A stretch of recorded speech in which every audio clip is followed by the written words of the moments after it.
ও জগৎময়ী মাতা শ্রী শ্রী সারদা দেবীর চরণধুলি মাথায় নিয়ে শ্রী শ্রী দুর্গা মাতা অন্যান্য সকল দেব দেবীর পাদপদ্মে প্রণাম জানিয়ে শুরু করতে চলেছি রয়ান দুর্গা মাতা নাট্য সংস্থার প্রথম নিবেদন স্বর্গের পরের স্টেশন।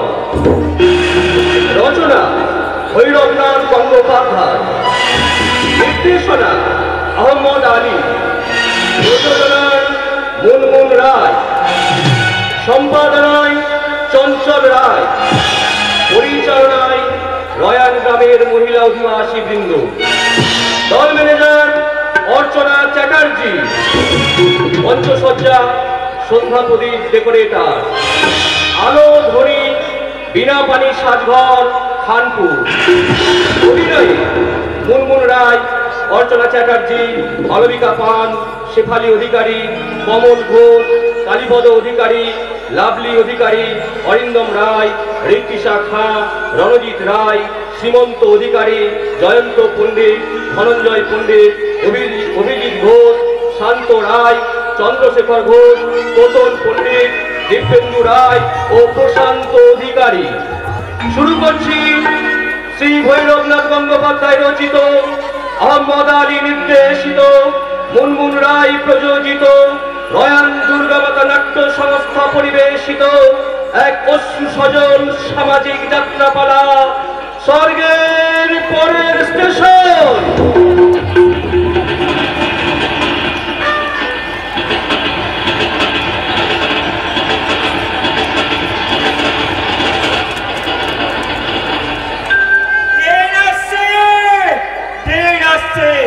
ওই জীবন থেকে মরণ পর্যন্ত লম্বা একটা বিশাল বড় এক্সপ্রেস ট্রেন, একটা স্বপ্নের ট্রেন, একটা অদ্ভুত অস্বাভাবিক ট্রেন বাঁশি বাজিয়ে মাটি কাঁপিয়ে স্টেশনের পর স্টেশন পার হয়ে ওই রেল লাইনের উপর দিয়ে ছুটে আসছে। প্যাসেঞ্জার বন্ধুগণ, আপনারা যারা ট্রেনে চেপে যাবেন ওই টিকিট কাউন্টারে গিয়ে তাড়াতাড়ি টিকিট কেটে নিন। দেরি করবেন না, তাড়াতাড়ি করুন। ওই শুনতে পাচ্ছেন না, ঘন্টা বাজছে, ঢং ঢং ঢং। চুপ করুন বলছি, আপনি কি পাগল নাকি? আমার ট্রেনের 1 নম্বর প্যাসেঞ্জার এসে গেছে। আপনি কে? আমি বিবেক। বিবেক? হ্যাঁ, আমার নাম বিবেক। ওই হৃদয়পুরে ছিল আমার বাড়ি। আমার বাবার নাম ছিল সত্য, মায়ের নাম ছিল সুনীতি। কিন্তু এখন আর বাড়ি নেই, ঘর নেই, মা নেই, বাবা নেই, কেউ নেই। দ্বিতীয় বিশ্বযুদ্ধের কিছু পর অর্থাৎ 1350 সালের মধ্যে এই দেশের সব সংসারের বাবা সত্য বাবুরা, সব সংসারের মা সুনীতি দেবীরা মারা গেছে। তাই সত্য সুনীতির একমাত্র সন্তান এই বিবেক তাই আজ বেড়াচ্ছে তার মায়ের জন্য, তার বাবার জন্য। বাবা বাবু, আমি আপনাকে ঠিক বুঝতে পারিনি। আপনি আমার অপরাধ ক্ষমা করে দিয়ে আমার বাড়িতে আসুন। কি করে যাব? এখনই যে আবার ট্রেন এসে যাবে। আমি যে গার্ড সাহেব, আমার এই সবুজ পতাকা দেখিয়ে ট্রেনটাকে নিয়ে যেতে হবে ওই স্বর্গের পরের স্টেশন। স্বর্গের পরের স্টেশন? এগো প্যাসেঞ্জার বন্ধু, আপনি যদি স্বর্গের পরের স্টেশনে যেতে চান তাহলে টিকিট কাউন্টারে গিয়ে তাড়াতাড়ি টিকিট কেটে ফেলুন। না হলে আমি যদি একবার এই সবুজ পতাকা দেখিয়ে ড্রাইভারকে গাড়ি ছেড়ে দিতে বলি তাহলে সে ট্রেন আর ধরতে পারবে না, আর বাবা মায়ের সাথে দেখাই হবে না। বাবা বাবা, মা তোমাকে ডাকছে। আমার রেলগাড়ির দ্বিতীয় প্যাসেঞ্জার এসে গেল। লোকটা কি পাগল নাকি? না রবি, ওকে তুই পাগল বলিস না। আচ্ছা প্যাসেঞ্জার মশাই, আপনার নামটা কি বলুন তো? ভুবন ব্যানার্জি। ভুবন? ভুবন মানে পৃথিবী। আচ্ছা পৃথিবী বাবু, একটা কাজ করতেন। বলুন কি কাজ? আমার ওই রেলগাড়িটিকে চালিয়ে নিয়ে যাবেন। কি বলছেন আপনি? পারবেন না তো? কেন পারবেন না বলুন, উত্তর দিন, কেন পারবেন না? হয় কি রবি, আমি তো রয়েছি বাবা।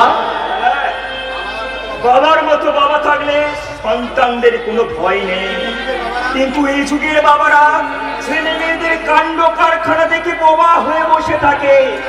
আধুনিকা মেয়েদের মা হতে লজ্জা করে।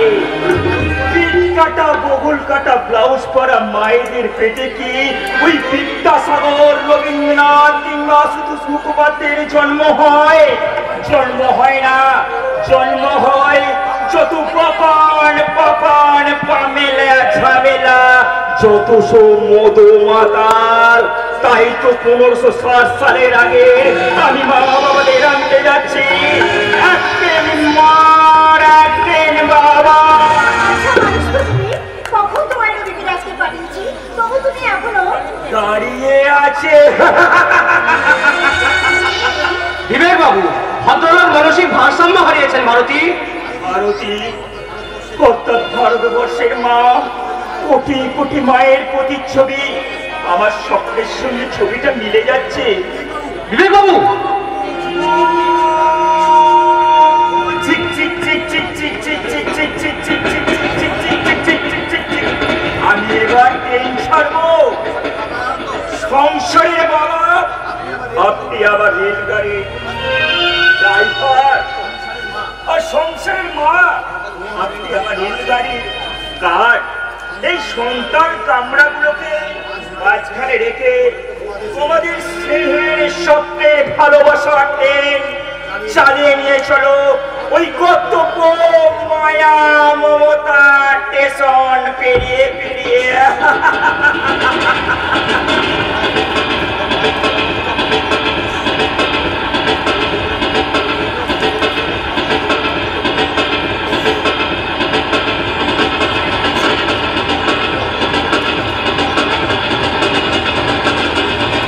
পেরিয়ে এলাম কত স্টেশন পেরিয়ে আমি আমার ভগ্নী স্টেশন মানে আমার বোনের মতো ভারতীর স্টেশনে নেমে পড়লাম। ভারতীর জন্য কদিন খুব মন খারাপ করছিল, তাই ভাবলাম তা দুদিন ঘুরে আসি। ভারতী আমাকে দাদার মতো ভালোবাসে, আমিও ভারতীকে খুব ভালোবাসি। আমাকে দেখলে ভারতী সব কাজ পেলে এখনই ছুটে আসবে। যাই, ওদের আমি ডাকি। ভারতী, ভারতী, আমি তোর বিধিন্দা রে। কেমন আছো? আরে ভালো আছি, ভালো আছি। তোরা সব ভালো আছিস?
বলুক নিখিল বাবু ওর দাদার ছেলেবেলার বন্ধু, সেই সম্পর্কে নিখিল বাবুকে বোনের মতো স্নেহ করেন, তবু সেটা আমি মন থেকে মেনে নিতে পারছি না।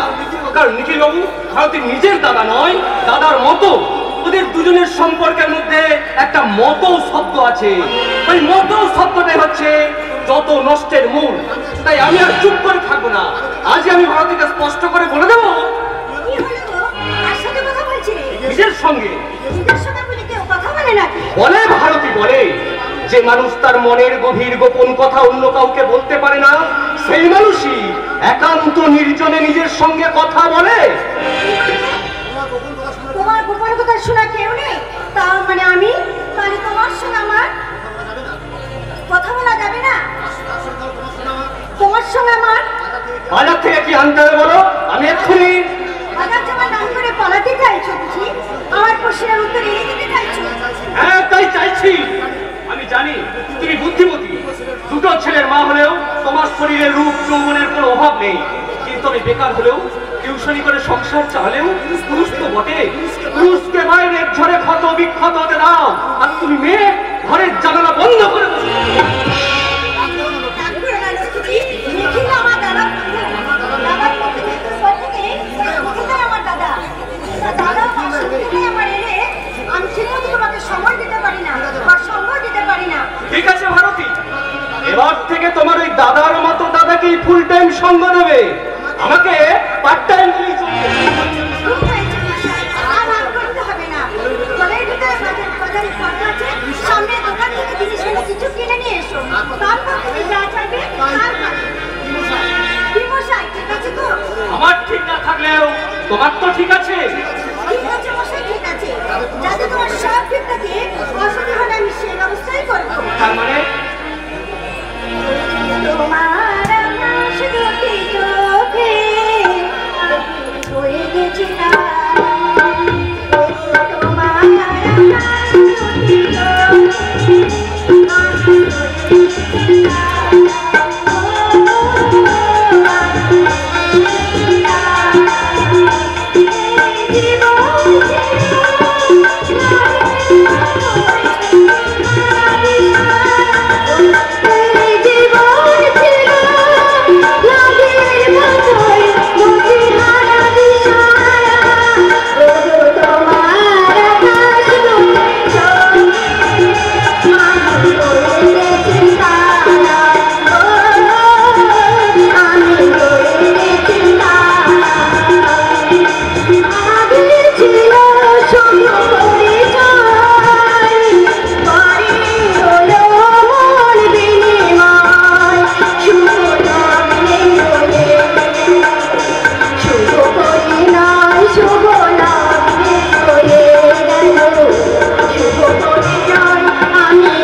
কিন্তু কোনদিন তুমি আমার কথা কোনো গুরুত্ব দাওনি।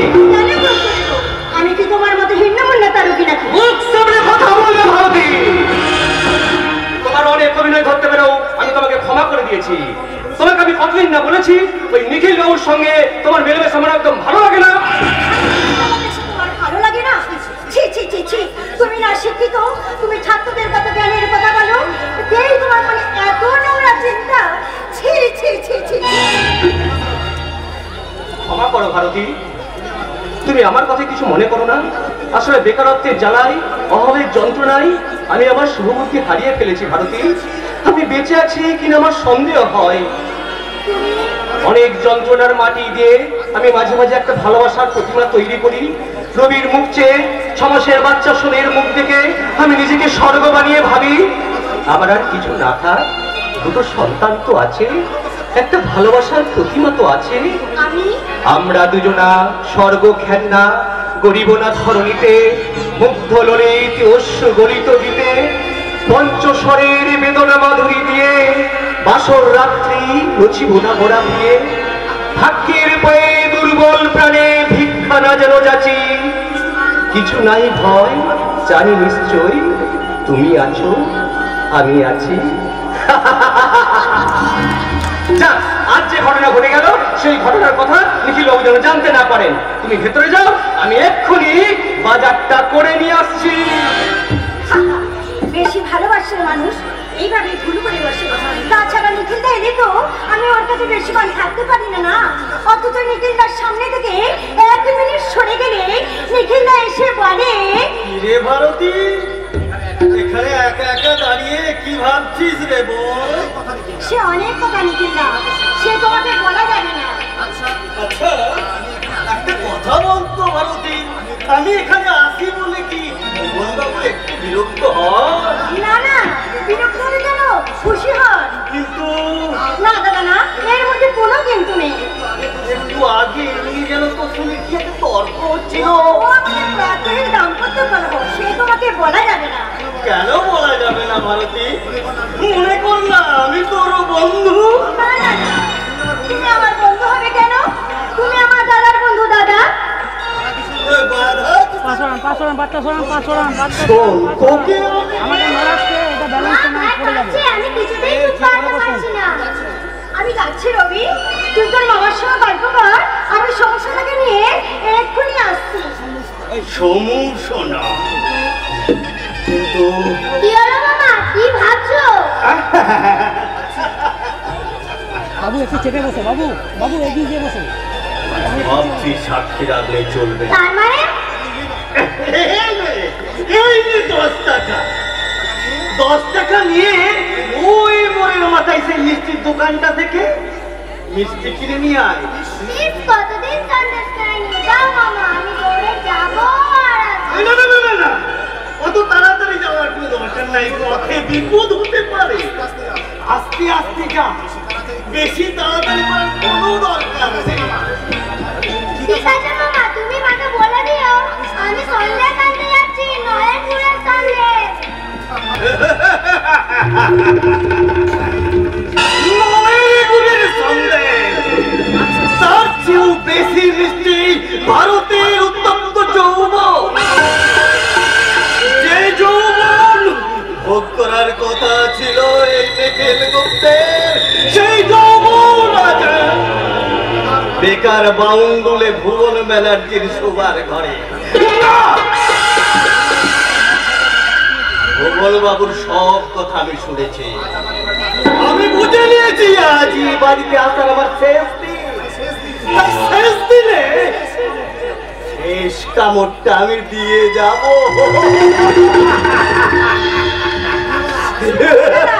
হাসছো কেন আমি মানে এই ভুবন বাবু বাজারে গেছে এক্ষুনি এসে পড়বে তার আগে তোর সঙ্গে একটু ব্যাপারটা সেরে ফেলা দরকার আছে। তার মানে কি ব্যাপার আরে তোকে তোকে আমি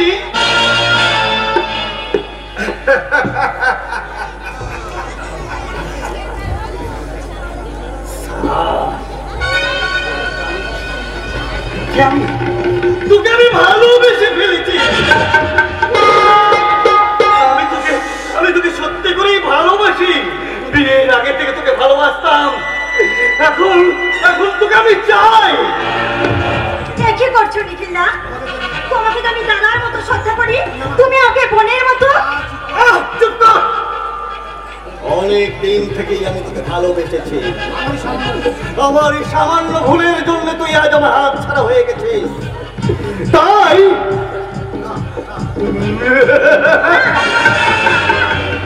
না না না তোর যৌবনে হারিয়ে আমি চেটে বুঝে খাবো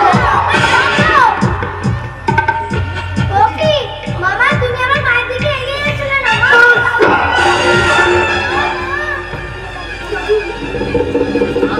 রবি লাঠি খেয়ে রবিটা অজ্ঞান হয়ে গেছে ভুবন বাবু মনে রঞ্জ বাজার করতে গেছে এই সুযোগে আমি জানোয়ার কোথাকার। তোর সম্পর্কে কত কথা বলেছি। এবার মনে হচ্ছে সে তুমি ঠিকই জেনেছিল, আমি তোকে বুঝতে পারিনি। বুঝতে কখন পেরে গেছো? ভালো করে বুঝে নাও, ভালো করে জেনে নাও।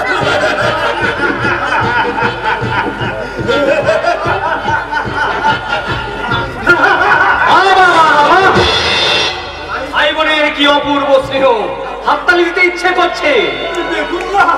দেখুন না বুবুল বাবু, ভারতে কি বাজে মেয়ে, জোর করে আমার সঙ্গে বিয়ে করতে চাইছিল। এমন হলে আমি এ বাড়িতে আর আসতাম না। ছি, ছি, ছি, ছি, ছি। তোর মনে এই ছিল রে বোন। ওগো, তুমি আমাকে ক্ষমা করো, আমি তোমার কথা না শুনে ভুল করেছি। বিশ্বাস করো, এই জীবনে বুঝতে পারিনি ওই লোকটা এমন জানোয়ার, আমি ভাবতেও পারিনি ভাই বোনের সম্পর্কের মধ্যে দিয়ে এমনি করে কাল সাপের বিষ ঢেলে দিয়ে যাবে।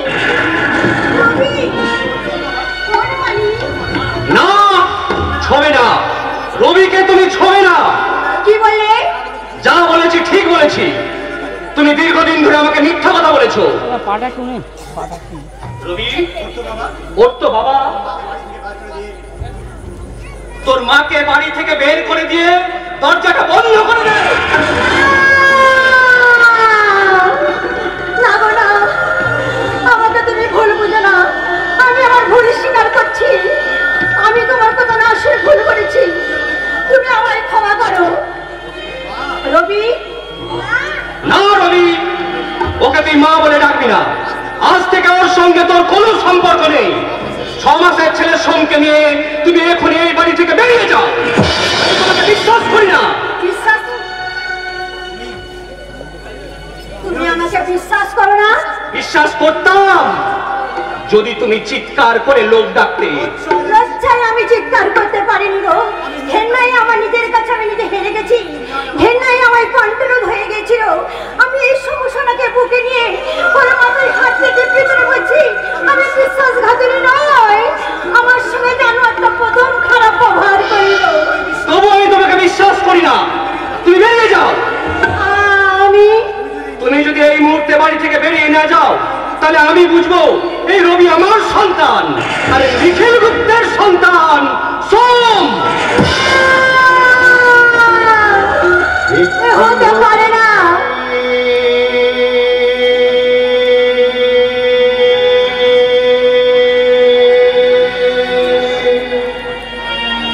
দুটি ভাগ হয়ে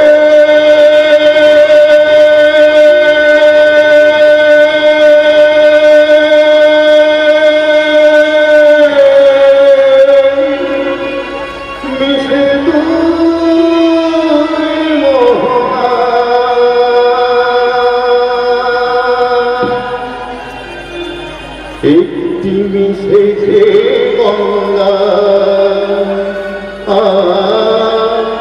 একটি যমুনা। একটি মিশেছে গঙ্গা, একটি যমুনা। একটি নদী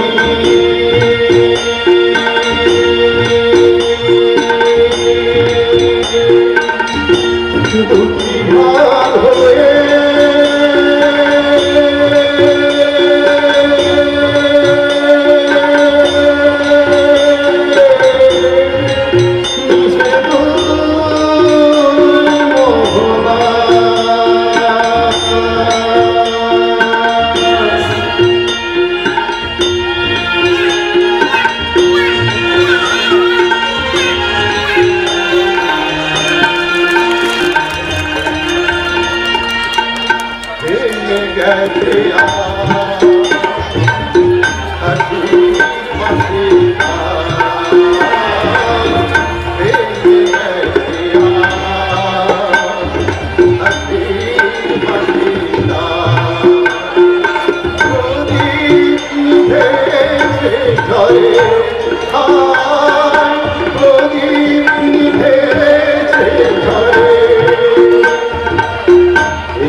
জগদীশ ভট্টাচার্যের কান্না দেখে তুমিও কাঁদছো মানিক। ভট্টাচার্য মশাই, কিন্তু বসন্ত ভগবানের চোখে একটু জল নেই, মানুষের প্রতি তার এতটুকু করুণা নেই। তা যদি থাকতো তাহলে সে আমার একমাত্র মেয়ে আরতিকে আমার কাছ থেকে কেড়ে নিয়ে যেতে পারতো না। ভগবান, তুমি যদি ছেলে মেয়ের বাবা হতে তাহলে বুঝতে একমাত্র মেয়ে হারা বাপের বুকের কি যন্ত্রণা। আরতি মামা, আপনি আবার কাঁদছেন ভট্টাচার্য মশাই? আবার আপনি মদ খেয়েছেন? চলুন ঘরে চলুন। না, আমি ঘরে যাব না, আমি বাইরে বসে থাকবো। না পারলে ওই কাল বরুষটা মাথার উপর উঠলে আমার মেয়ে আরতি ওই গন্ধরাজ গাছের পাশে দাঁড়িয়ে আমাকে বাবা বলে ডাকবে। অমনি তখন আমি ছুটে গিয়ে তাকে বুকে জড়িয়ে ধরে বলবো, এত মাগো, এতদিন কোথায় ছিলি রে মারতি? 6 মাসের মধ্যে এই বুড়ো বাপের কথা কি তোর একবারও মনে পড়েনি? একবারও না। এমনি করে মদ খেলে কতদিন বাঁচবে? শেষ পর্যন্ত আপনার কি মেয়ের সঙ্গে পাগল হয়ে যাবে? আমি পাগল হতে চাই, আমি আমার একমাত্র মেয়ে আরতির মৃত্যুকে আমি ভুলে যেতে চাই। বলতে চাইলেই কি ভাবা যায় ভট্টাচার্য মশাই? আপনি তো আমাকে কতদিন বলেছেন প্রপঞ্চ মায়াই হলো মহামায়ার মায়া, যতদিন মায়া আছে ততদিনই কায়াও থাকবে। সে মায়া আপনি কোনোদিনই ভুলতে পারবেন না ভট্টাচার্য মশাই। কি করে ভুলতে পারবো? আদ্যা শক্তি মহামায়ায় যে জগৎটা চন্ন করে রেখেছে, নাহলে কেন আমার মনে হয় বাচ্চা ছেলেটা করে নিয়ে আরতি এসে বারবার আমাকে ডাকছে, বাবা।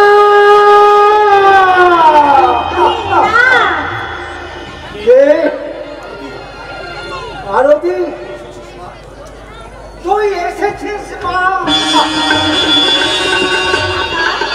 এই কচি ছেলেটাকে, এই বুড়ো ছেলেটাকে ভুলে গিয়েছিলি বাবা, তুই আমার মেয়ে আরতি। রাতের অন্ধকারে বুড়ো বাপকে তুই দেখতে এসেছিস। ওরে দেখ, ভালো করে চিনি দেখ, তুই ছিলি না বলে আনন্দে আনন্দে আমার মুখের পাঁজর গুলো কেমন বেরিয়ে গেছে। তুই জন্যে কেনে কেনে আমার চোখ দুটো ঝাপসা হয়ে গেছে। বাবা, আমি আরতি নই, আমি আরতির বান্ধবী ভারতী। মিথ্যে কথা, তুই আবার আমাকে ফাঁকি দিয়ে চলে যেতে চাস? ওরে পারবি না। 6 মাস পরে যখন দাদু ভাইকে নিয়ে আমার ঘরে ফিরে এসেছিস, তখন আর আমি তোকে চলে যেতে দেব না, কিছুতেই না। দাদু ভাইকে আমার বলছি, দাও ভারতী দি, তোমার ছেলেকে কাকার কোলে তুলে দাও। নাও কাকা। টাকার থেকে টাকার আমি সুদ সমেত টাকা ফেরত পেয়েছি। অনেক টাকা, অনেক ধন। ভিখারি জগদীশ ভট্টাচার্য, কাঙাল জগদীশ ভট্টাচার্য 6 মাস পরে আজ রাজেশ্বর আদর করে। ভট্টাচার্য মশাই, আর মদ খাবেন? কেন? কোন দুঃখে? আমি তো আমার নাতির সমেত পেতে ফেরত পেয়েছি নাকি? বল আরতি। আপনি আমাকে চিনতে পারছেন না কাকা? আমি আরতি নই, আমি ভারতী। ভারতী? হ্যাঁ ভট্টাচার্য মশাই, ভারতী দিদির স্বামী ভারতী দিদিকে বাড়ি থেকে তাড়িয়ে দিয়েছে। আরতি দিদির মৃত্যুর খবর ভারতী দিদি জানতো না, তাই আরতি দিদির কাছে আশ্রয় নিতে এসেছিল। আশ্রয়? হ্যাঁ কাকা, চিরদিনের আশ্রয়। কিন্তু আরতি যে নেই। বললে না আরতি নেই? আজ থেকে তুই আমার মেয়ে আরতি, আর তোর এই ছেলে আমার নাতি। তুই তো পুরো বাপের মাথায় হাত দিয়ে বলতো মা, তুই কোনোদিন আমাকে ছেড়ে চলে যাবি না। যাবো না কাকা, আজ থেকে তুই আমাকে বাবা বলে ডাকবি। বাবা। ঈশ্বর, তুমি আমার সঙ্গে যুদ্ধে হেরে গেলে, মানুষের যুদ্ধে আজ ভগবান। মানে আমার মেয়ের ঘরটা খুলে দাও, আর তার আঁচলের চাবিটা এর হাতে তুলে দাও। যা মা, তুই দাদু ভাইকে নিয়ে ঘরে যা। যাচ্ছি বাবা। একটু দাঁড়া মা, আজ থেকে তোর এই ছেলে এই দাদু ভাইয়ের নাম রাখলাম অর্জুন। হ্যাঁ মা, ঘুমিয়ে গেছে, ঘরে গিয়ে শুইয়ে দিয়ে আসা। কতদিন পরে আজ এই বাড়িতে আনন্দের বন্যা এলো। ঠাকুর, কি অদ্ভুত তোমার লীলা। আহাসেন যে আমার ঘুমান, মা যশোদা কোলে মাখন চুরি করবে যে গো আর দুটো দিন পরে, মাখন চুরি করবে যে গো আর দুটো দিন পরে। আহাসেন যে আমার ঘুমান, আহাসেন যে আমার মাখন চুরি করবে যে গো, মাখন চুরি করবে যে গো আর দুটো দিন পরে। আহাসেন যে আমার ঘুমান, আহাসেন যে আমার ঘুমান।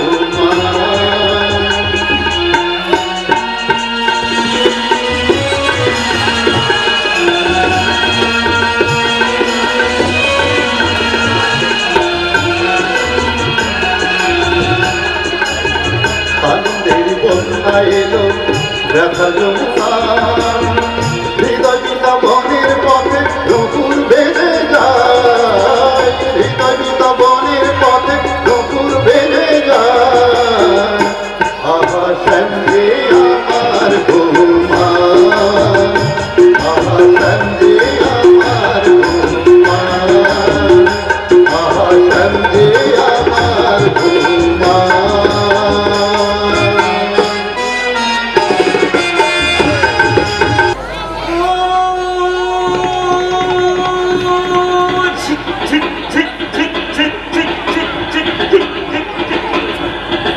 সেই আশ্চর্য রকমের রেলগাড়িটা মায়ের কোল স্টেশনে মা তার শিশু সন্তানকে নামিয়ে দিয়ে ওই পিতৃ স্নেহ স্টেশনের দিকে এগিয়ে যাচ্ছে।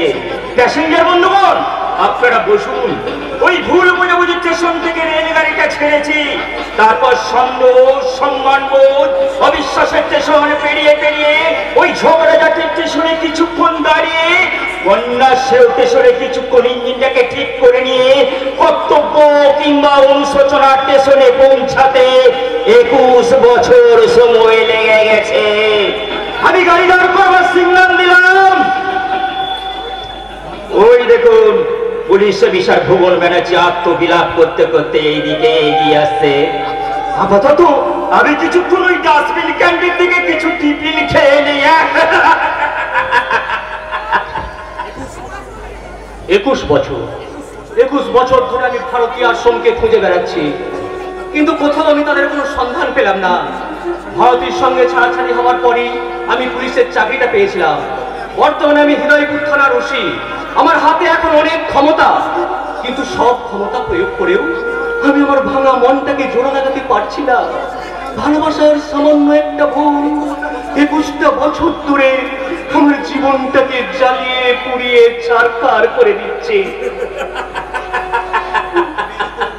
দিবেই তো, ছন্দের আগুন যে ভয়ঙ্কর আগুন, ওই আগুনে যে কত সংসার পুড়েছে, কত মনে জমা হয়েছে ফুলের ছায়, তার তো কোনো হিসাব নাই।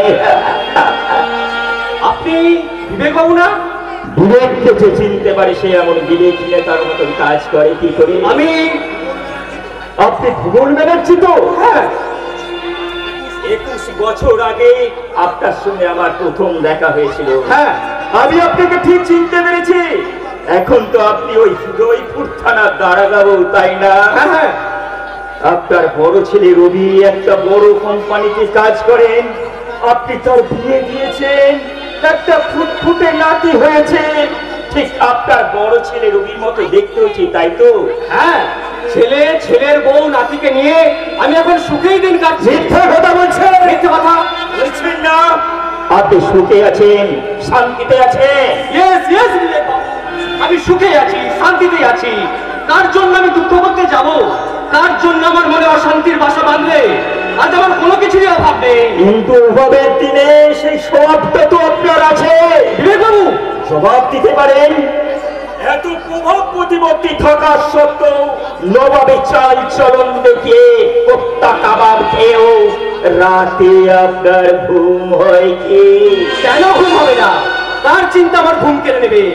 আপনার ভালোবাসার চিন্তা, ভালোবাসা, আপনার স্ত্রী ভারতী দেবীর ভাবনা, ভারতী, আপনার ছোট ছেলে সত্যনাথের শত শত স্মৃতি। বিস্মৃতির অতল তলে তলিয়ে গেছে আমার সপ্তডিঙা মধুকর। ভালোবাসার কমলে কামিনী আমাকে পথভ্রষ্ট করতে পারেনি। আমি সন্দেহের সাগর শতাব্দী পেরিয়েছে সৌভাগ্যের সিংহল দ্বীপে পৌঁছে গেছি। আমি সুখী, আমি মুক্ত। আমি দুঃখী, আপনি বন্দি। না, হ্যাঁ, আপনি নিজেকে লুকিয়ে রাখতে চাইছেন। আপনি জানেন না আপনার এই অনুশোচনার ট্রেন পৌঁছে গেছে ওই স্মৃতি স্টেশনে। বিবেকবাবু, দারোগাবু, আপনি নিজের ভুল নিজে বুঝতে পেরেছেন। আপনি জানেন আপনার ছোট ছেলে আপনারই সন্তান, তো তার ধরে মূর্তি চিপবার জন্য আপনি সদাগর সেয়েছিলেন। কিন্তু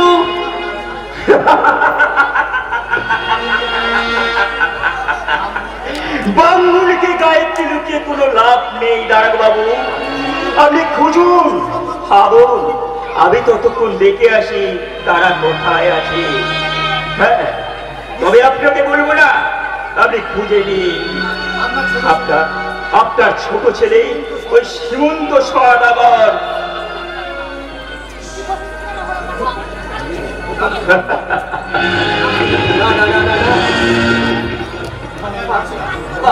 আর আমি পারছি না। 21 বছর ধরে নিজের সঙ্গে যুদ্ধ করতে করতে আমি ক্লান্ত, ক্ষত বিক্ষত। বিবেক আমাকে তাড়িয়ে নিয়ে বেড়ায়। আমি বিবেকের কাছে কোনো জবাব দিতে পারি না।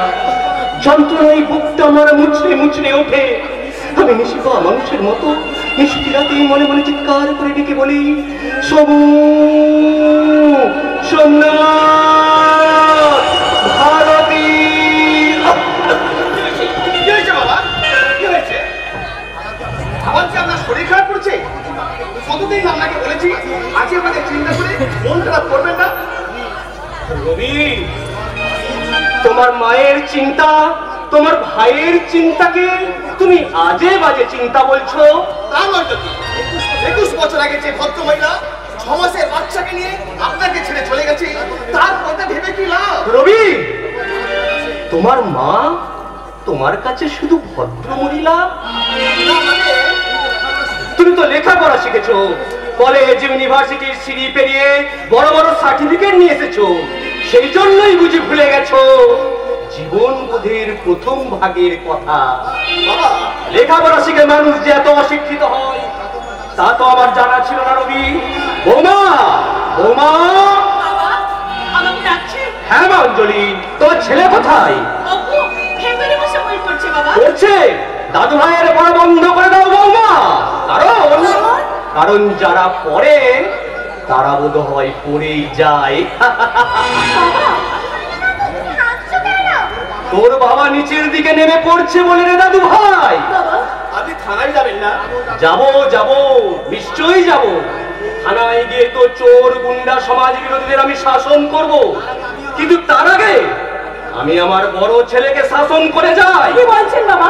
আপনার ছেলে কি কোনো অন্যায় কাজ করেছে? বৌমা, আমার ছেলে কি কোনো অন্যায় কাজ করতে পারে? বাবা, জবরদস্ত পুলিশ অফিসার ভুবন ব্যানার্জির ছেলে সেবাব্রত গুপ্তা এন্ড কোম্পানির সেলস ম্যানেজার, এমকম পাস করা সুদর্শন যুবক, শুধু তার মা কি বলে ভদ্র মহিলা। কি সিনকেট করতে চাইছেন বাবা? অঞ্জলি, অঞ্জলি তুই বিশ্বাস করো, আই কান্ট এভার সে।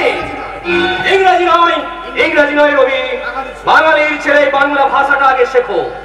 বাবা, এটা বর্ণ পরিচয়। প্রথম ভাগ পড়ো। অ আ হস্যই দীর্ঘই বয়াকার বয়াকার বাবা বাবা, বয়াকার মা। বাবা, আমি একটা বর্ণ পরিচয় মুখস্থ করি একটা ভুবন ব্যানার্জি হতে চাই না। আমি আমার মতো হতে চাই। উনি পুলিশ অফিসার হয়ে ঘুষ খাবেন না, সততার স্মৃতি ঝুড়ি মাথায় নিয়ে গরুর গাড়ির মতো জীবনের মাটি মারিয়ে মারিয়ে মরণের দিকে এগিয়ে যাবে, তবু আদর্শ ত্যাগ করবে না। ওয়ার্কলেস কথা।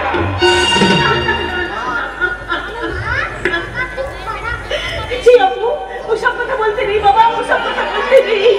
আমার বাবা তার বাবাকে যখন খারাপ বলে না। আচ্ছা মা, আমার ঠাকুমা ছোট কাকা বলেছিল ফিরে আসবে না। আমি জানি না বাবা, আমি জানি না।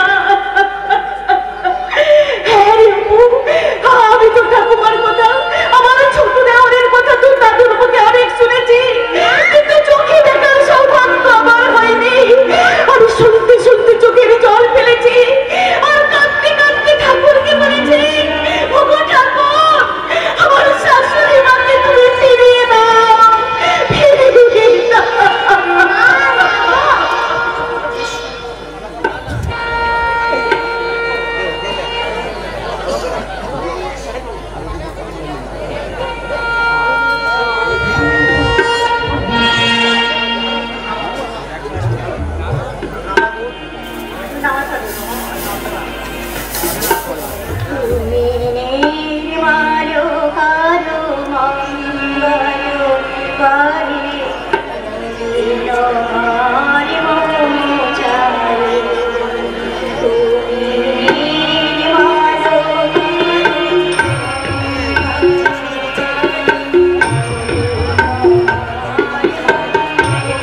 চলে যাবি না? আমি কোনোদিন তোমাকে ছেড়ে যাব না বাবা। কেন যাব? কোথায় যাব? 21 বছর ধরে যে তোমার কাছে আমি একটু একটু করে তোমার মেয়ে, আমি আরতি হয়ে গেছি বাবা। আরতি? হ্যাঁ নিশ্চয়, তুই তোমার মেয়ে আরতি। আরতি ছিল আমার ছেলেবেলার বান্ধবী। এই কথা আমার দাদা ছাড়া কেউ জানতো না। বিয়ের পর স্বামীর ভালোবাসার আনন্দে আবেগে এই কথাটা বলতে আমি ভুলেই গিয়েছিলাম। কি হলো মা, তুই কি আমার জামাইয়ের কথা ভাবছিস? বাবা ভাবতেই হবে, এটাই হলো প্রকৃতির নিয়ম। আদ্যা শক্তি মহামায়া যেমন পিতা গিরিরাজের ঘরে এলো, কৈলাসপতি স্বামী শিবের কথা ভাবতো, তুইও তেমনি আমার জামাইয়ের কথাই ভাবছিস। তুমি ঠিকই বলেছো বাবা, তোমার কথাই সত্যি। চলো বাবা, তোমার সন্ধান দিকে সময় হয়ে এলো। আমার সেবা করতে করতে তুই যেন আবার তোর স্বামী আর বড় ছেলের কথা ভুলে যাস না মা। তাই কি কখনো পারি বাবা? তারা যেখানেই থাকুক তাদের কথা তো আমার মনে পড়বে। আমি যে এখনো শীতিতে সিঁদুর পরি, চৌকাতে ষষ্ঠীর ফটরি, সকালে সন্ধ্যা দুবেলা ঠাকুরের কাছে প্রার্থনা করি। তারা যেখানেই থাক, যত দূরেই থাক, তাদের কথা তো আমার মনে পড়বে। ঠাকুর, তুমি জানো আমার স্বামী পুত্রের মঙ্গল করো ঠাকুর, মঙ্গল করো। মা গো, দাদু আজ আমার ইন্টারভিউ দারুণ হয়েছে। অফিসার যতগুলো প্রশ্ন করেছিলেন সব ঠিক ঠিক প্রশ্নের উত্তর দিয়েছে। একে মা, তুমি কাঁদছো? না রে দাদু ভাই, তোর মা কাঁদেনি তো? কাঁদছে দাদু, কাঁদছে।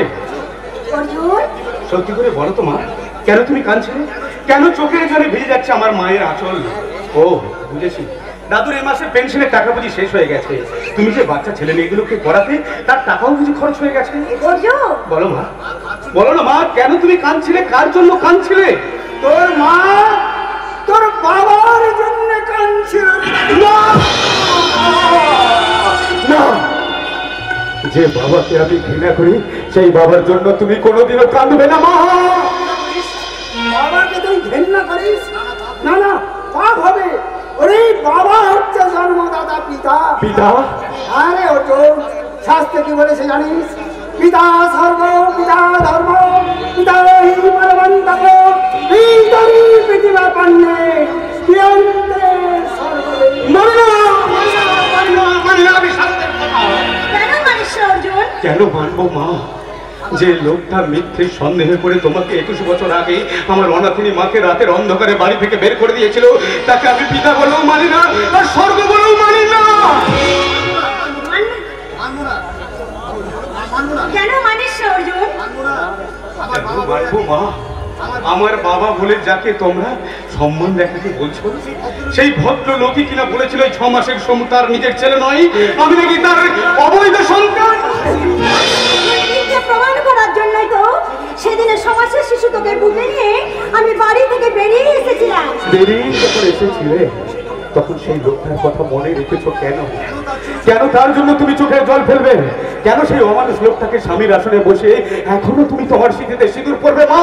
করতেই হবে, এটা সমাজের নিয়ম, সংসারের নিয়ম। বাবা বাবা, সমাজ সংসারে কি অদ্ভুত নিয়ম।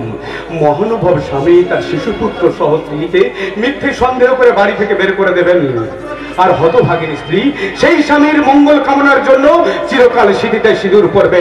বাহ, বারে সমাজের নিয়ম। অর্জুন, তুই কি বলছিস? আমি এই সমাজের পুরনো সিস্টেম চেঞ্জ করার কথা বলছি মা। আমি এই বুড়ি বিংশ শতাব্দীর পুরনো নিয়ম ভেঙে ফেলার কথা চিন্তা করছি।